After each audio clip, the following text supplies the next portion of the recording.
Tere, minu nimi on Ekaterina. Mulle meeldib luua ruumi, kus saab hetkeks peatuda ja lihtsalt praegust hetke kogeda. Oma hääle ja videote atmosfääri kaudu jagan ma seda, mis on mulle südamelähedane. Rahu, pehmet toetust ja tähelepanu asjangutele. Minu jaoks on loomulik analüüsida emotsioone, meeleolusid ja peenemaid sisekogemusi ning aidata neil väljendust leida.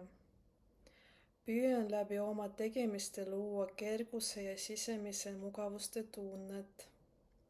Selline inimene ma olen ja nii saan ma teistele kasulik olla läbi tähelepanu, hääle ja atmosfääri.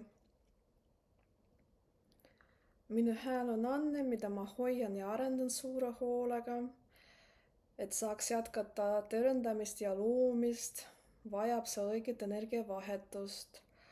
Alates tänasest ilmuvad siia võtmed, meditatsioonid, et käia tee lõpuni ja kogeda täielikku transformatsiooni, on teil võimalik soetada täisversioon. See on teie panus oma seisundisse ja minu tunnustamine masterina.